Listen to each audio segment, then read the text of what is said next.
আসসালামু আলাইকুম tiny world family, কেমন আছেন সবাই? আশা করছি সবাই অনেক ভালো আছেন। আলহামদুলিল্লাহ আমরাও সবাই ভালো আছি। তো নতুন আরেকটি ব্লগ শুরু করতে যাচ্ছি। আশা করছি আপনাদের ভালো লাগবে। তো গত ব্লগে আপনাদের সাথে শেয়ার করেছিলাম এভরিডে ডোজের মাশরুম কফিটা আমি সাবস্ক্রাইব করেছি।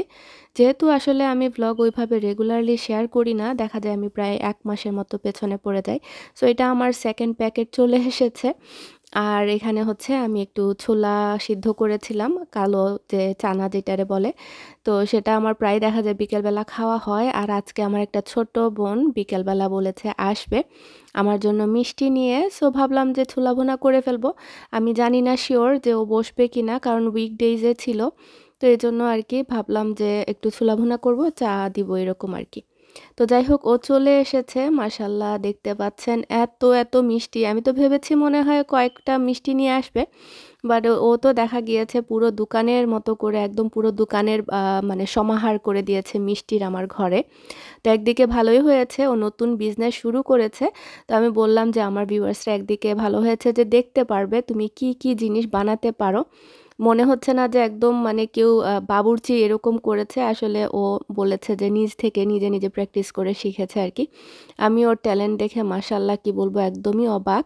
তো যারা মিশিগানে আছেন তারা কিন্তু ওর কাছে এই মিষ্টিগুলো অর্ডার করতে পারেন।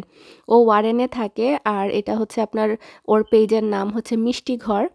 তো বুঝতেই পারছেন কতটুকু ট্যালেন্টেড হলে এত রকমের মিষ্টি বানাতে পারে। এছাড়াও কিন্তু বাইরে বালুশাহী থেকে শুরু করে আরও অন্যান্য মিষ্টিও করে থাকে। আমার ফালা কাজরাক তো ছোট ছোট মিষ্টিগুলো দেখে একদম হাতে হাতে খাওয়া শুরু করে দিয়েছিল।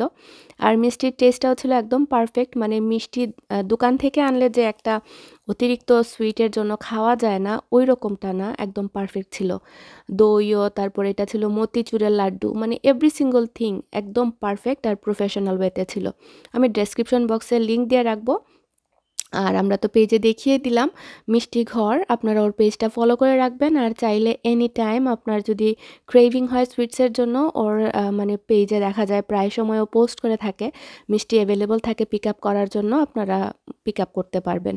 বা ও হোম ডেলিভারি দিয়ে থাকে বিভিন্ন ওকেশনের জন্য। তো এখানে হচ্ছে এটা আরেক দিনের ক্লিপ। আমি গিয়েছিলাম আজরাককে নামাতে স্কুলে। তো আসার পথে ডলার স্টোরে একটু নেমেছিলাম, আর এই প্লেট যে প্লাস্টিকেরগুলো থাকে সেগুলো নিয়ে এসেছি। আর আমার ঘরে কিছু কুকিজ আর ওয়েফার ছিল, চকলেট ছিল, এগুলো দিয়ে আমি একটা থাল তৈরি করছি। আমার একটা ননদের মেহেদি সন্ধ্যা ঘরোয়াভাবেই আর কি ঘরে। তো এখানে বলেছিল যে একটা থাল করে নিয়ে যাওয়ার জন্য। তো আমি কুইকলি যেভাবে পারা যায় আসলে, আমার আসলে ক্যান্ডি দিয়ে এরকম থাল বানাতে অনেক ভালো লাগে। আমি কিন্তু স্ক্রিনের মধ্যে আমার তৈরি করা কিছু এইরকম ক্যান্ডি বুকে বা থাল বলতে পারেন বানিয়েছিলাম, এগুলো শেয়ার করছি আপনাদের সাথে জাস্ট ফর অ্যান আইডিয়া। আমার কিন্তু এ ধরনের টুকিটাকি কাজ করা খুবই ভালো লাগে। একটা সময় আমি ফেরারো রসের ট্রিও কিন্তু শখের বশে বিক্রি করেছি তৈরি করে কয়েকটা।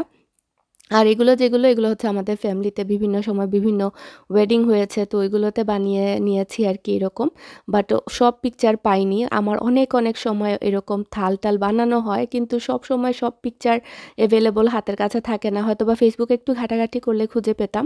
কিন্তু এগুলোই পেয়েছি, তো আপনাদের সাথে শেয়ার করলাম। তো এই ফেরারো ট্রিটা আপনাদের কেমন লেগেছে কমেন্ট করে জানাতে পারেন। আর অবশ্যই এখন তো জানি না দেশে হয়তো বা বিয়ের সিজন, কারণ দেশে উইন্টার মান্থ মানেই বিয়ে শাদির ধুম পড়তো। আগের কথা বলছি যখন দেশে ছিলাম। এখনও কি এরকম বিয়ে শাদির ধুম পড়ে কমেন্ট করে জানাতে পারেন। আর এই যে এই ট্রিটা দেখতে পাচ্ছেন, এগুলো কিন্তু মানে খুবই কিউট লাগে, যে কোনো মেহেদি সন্ধ্যা বলেন বা এই ধরনের গায়ে হলুদ বলেন। তো আমার এই ফাঁকিবাজি ওয়েতে কুকিজ দিয়ে এই থালটা কেমন লেগেছে সেটাও কমেন্ট করে জানাতে পারেন। আমি কিন্তু ডলার স্টোর থেকে এই বো, তারপরে হচ্ছে আপনার বাস্কেট র্যাপার, মানে সব কিছু ডলার স্টোর থেকে নিয়ে এসেছি। আর খুব ইজিলি চকলেট দিয়ে আসলে আপনারা ২-৩ দিন আগে থেকেও বানিয়ে রেখে দিতে পারবেন। এতে করে মানে আগে নষ্ট হয়ে যাওয়ার কোনো ভয় নেই, যেমন ফ্রুটস দিয়ে করলে নষ্ট হওয়ার একটা ভয় থাকে। তো আমি চলে এসেছি, আর চলে এসে অ্যাকচুয়ালি যাওয়ার সময়ও চলে এসেছে। আমি আর কোনো কিছু রেকর্ড করার অ্যাকচুয়ালি প্ল্যানও ছিল না। পরে আমার ননদ বলছিল যে, "ভাবি আপনি চাইলে এগুলো রেকর্ড করতে পারেন। আমি খুশি হব যদি মানে আপনার ভ্লগের মধ্যে থাকে।" তো যাই হোক ওর কথাই আর কি। তো আমি আসার সময় একটু রেকর্ড করে নিয়ে এসেছি। আ আর আপনাদেরও ভালো লাগবে আশা করছি আমাদের সিলেটি বিয়েতে কিভাবে বরের পক্ষ থেকে কনের জন্য নিয়ে আসা হয়। অবশ্য আমার টুকটাক যতগুলো বিয়ের ভ্লগ হয় নিজের কারো, তখন দেখা যায় একটু শেয়ার করার চেষ্টা করি।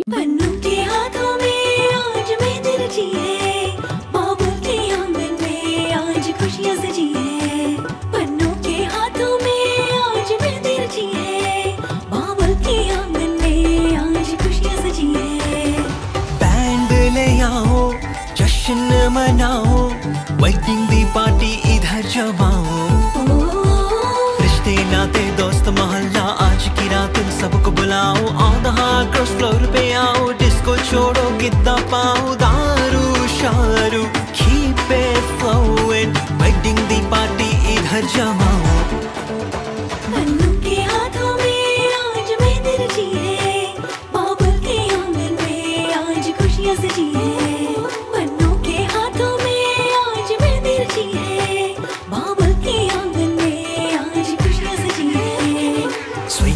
रानी आग लगाती, दिलों की तू रफ्तार बढ़ाती, लंदन फैशन वीक में तेरी चर्चे, ये तो बता तू क्या है खाती, कंट्रोल से आगे कंट्रोल ना होता, तूने मेरी हवा उड़ा दी, कह डालू तुझे सीधी बात में, चल मेरे संग बाहर खड़ी में कैची, बैंड ले आओ जश्न मनाओ, वेडिंग दी पार्टी इधर जमाओ, रिश्ते नाते दोस्त मोहल्ला आज की रात इन सबको बुलाओ, ऑन द ग्राउंड फ्लोर पे आओ, डिस्को छोड़ो गिद्दा पाओ, दारू शारू keep it flowing, wedding the party इधर जमाओ।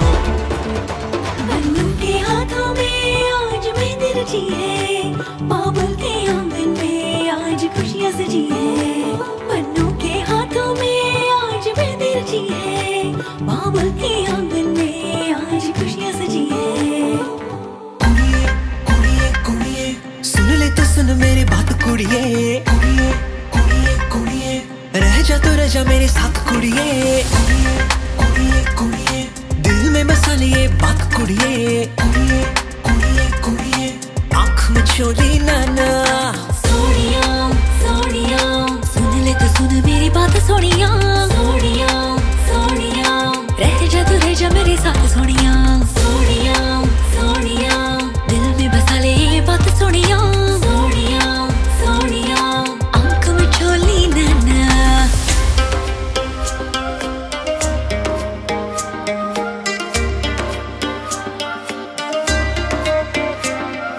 हे शायराना अपना फसाना समझेगा, समझेगा क्या ये जमाना, बातें बनाना नींदें चुराना।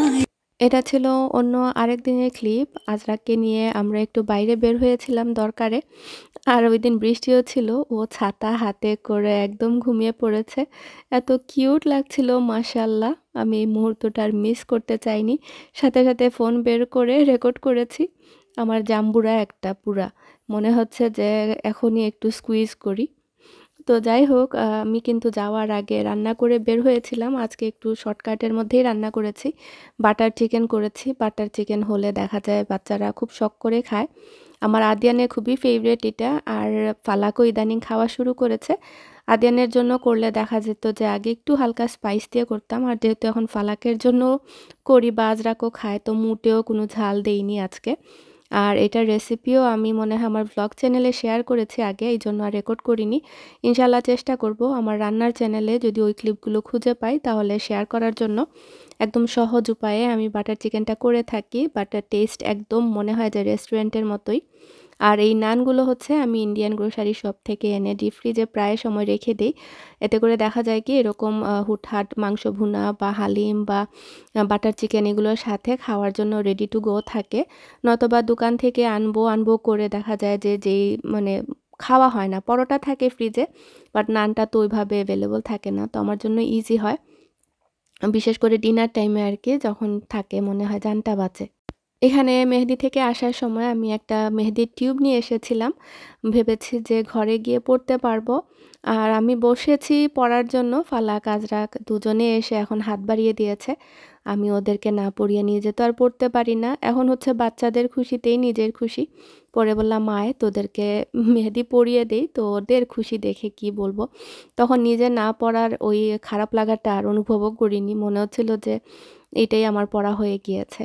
তো এখানে কিন্তু সামারের শেষ হয়ে মানে যখন উইন্টার মান্থ আমাদের হয় তখন গাছপালা তো খালি হয়ে যায়, মানে পাতা তো সব ঝরে পড়ে আর এরকম পাখির আনাগোনা থাকে।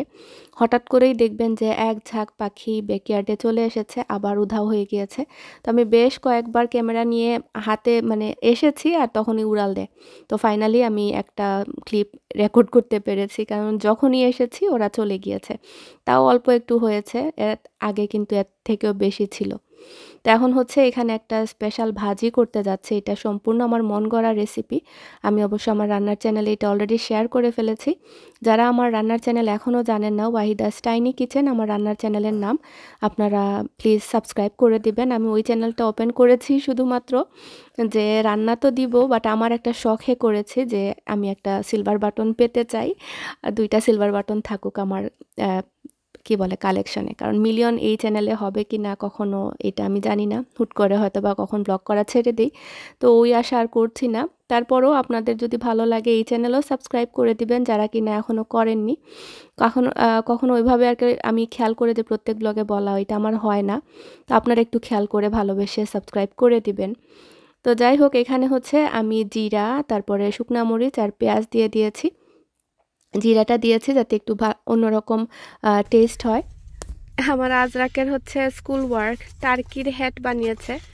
এখন তো থ্যাঙ্কসগিভিং সিজন, তো এই যে টার্কি হ্যাট, সব কিছু টার্কি রিলেটেড। বাচ্চাদের এত ফান এই বয়সে আসলে, আর ওরা ফানের ছলে বাচ্চাদেরকে কত কিছু যে শেখায়। যে ক্রাফট করলো, মাই টার্কি হ্যাজ কি 3 circle, my turkey has 1 triangle, my turkey have 4 rectangle. তো একটা শেপ শেখাচ্ছে। তো এটা অনেক ইয়া, এটা কালার করেছে ও। এটাতে মনে হয় shape. You wanna hold your turkey? Okay, turkey hold করবে। এই যে এটাতে মনে হয় লাইন, পেন্সিল দিয়ে লাইন করা শিখিয়েছে। আর এখানে জি ইয়া, চুলার আগুন আসলে অফ করে গিয়ে আজরাকে পিক আপ করে নিয়ে আসলাম। এখন ভেবেছিলাম যে আজরাকে স্কুলে দেওয়ার পরে 3টা ঘন্টা আমি আমার মতো করে কাটাতে পারবো, বাট বিশ্বাস করেন এখন পর্যন্ত ওইভাবে আমার সুযোগ হয়ে ওঠেনি। কিভাবে যে ওই 3টা ঘন্টা যায়, 3টা ঘন্টা বললে ভুল হবে, 2 ঘন্টাই হবে, কারণ যাওয়া আসাতেই তো চলে যায়। তো কি আর করা, কমপ্লেন করে লাভ নেই। আল্লাহ তাআলা এভাবেই হয়তো আমার লাইফটা এখন লিখে রেখেছেন। 2 বছর পরে হয়তো নিজের জন্য কিছু একটা করতে পারবো। তো আমি কিন্তু হলুদের গুঁড়া দিয়েছি, তারপরে একটা টমেটো দিয়েছি কারণ হচ্ছে আমার কাছে মনে হচ্ছিল যে টমেটোর ফ্লেভারটা করলা, গাজর, আলুর সাথে ভালো যাবে, যেহেতু একটু এক্সপেরিমেন্টাল এই রেসিপিটা, এই জন্য। আর দিয়েছি চিংড়ি মাছ, বাজারে যে কিনতে পাওয়া যায় রেগুলার যে চিংড়ি প্যাকেটের মধ্যে আমেরিকান স্টোরে, ওইগুলোই দিয়েছি। দেশি চিংড়ি দিলে আরও বেশি ভালো লাগতো। তারপরে হচ্ছে কয়েক মিনিট ভাজার পরে দিয়ে দিয়েছি হচ্ছে কেটে রাখা আলু, গাজর আর করলা। আমি সব কিছু একদম কুচি কুচি করে কেটে রেখেছি। আর আলুগুলোকে পানিতে ভিজিয়ে যে স্টার্চ থাকে সেটা ধুয়ে ফেলে দিয়েছি, এতে করে একটু ঝরঝরাও হবে আর দেখতেও সুন্দর লাগবে, খেতেও ভালো লাগবে। ওইরকম আঠালো ভাবটা থাকবে না আর কি। তো এখন হচ্ছে আমার প্যানটা একটু দেখতে পাচ্ছেন আমার নাড়াচাড়া করতে একটু সমস্যা হচ্ছে। এই জিনিসটা আমার প্রায়ই হয়। আজকে বিয়ের প্রায় 16 বছরের উপর রান্নাবান্না চলছে, কিন্তু এখন অবধি আমি ওইভাবে হাঁড়ি পাতিলের কেমন জানি না আন্দাজটা পাই না। প্রায় সময় দেখা যায় যে আমি হাঁড়ি চেঞ্জ করি। আল্লাহ জানেন আমার কবে যে এই হাতটা আসবে যে পারফেক্টলি একদম হাঁড়ি মেপে বসে দেয়া যেটাকে বলে।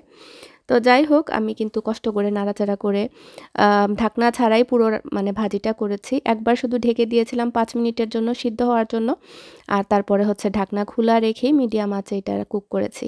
বেশি করে কাঁচামরিচও দিয়ে দিয়েছি, লবণও আন্দাজ করে দিয়েছি। আর ঢাকনা খুলে রান্না করার মেইন কারণ হচ্ছে যাতে সুন্দর একটা কালার থাকে আর ঝরঝরা হয়। আর ঢেকে দিলে দেখা যায় কি করলার কালার, গাজরের কালার কেমন যেন মিক্স হয়ে যাবে আর দেখতেও সুন্দর লাগবে না। তো সবার শেষে বেশি করে ধনেপাতা পাতা দিয়ে নামিয়ে ফেলছি এই ইউনিক টেস্টের করলা, গাজর আর আলুর ভাজি চিংড়ি মাছ দিয়ে। আশা করছি আপনাদের ভালো লেগেছে। আর এটাতে জিরা দেওয়াতে আসলেই অন্যরকম একটা টেস্ট এসেছে, প্লাস শুকনা মরিচের একটা ফ্লেভার ছিল। আর এই শুকনা মরিচগুলো এত ঝাল ছিল যে অনেকটাই ঝাল হয়ে গিয়েছে। আর এদিকে হচ্ছে আম দিয়ে একটা ডাল রান্না করেছি, এত মজা হয়েছে আর ফাটাফাটি হয়েছে। জাস্ট ডাল রেগুলার যেভাবে বসাই ওভাবে বসিয়ে কাঁচা আম কেটে দিয়েছি। আর এখানে বাগারের জন্য পেঁয়াজ, রসুন, শুকনা মরিচ আর হচ্ছে 5 ফোড়ন 1 চায়ের চামচের মতো দিয়ে আমি বাগারটা দিয়েছি। এতেই মনে হয়েছে একটা আচারি আচারি ভাব চলে এসেছে। এভাবে ট্রাই করতে পারেন। তো আজকের মতো এতটুকুই। আপনারা সবাই ভালো থাকবেন। ইনশাল্লাহ আগামী ব্লগে আপনাদের সাথে আবারও কথা হবে। আসসালামু আলাইকুম।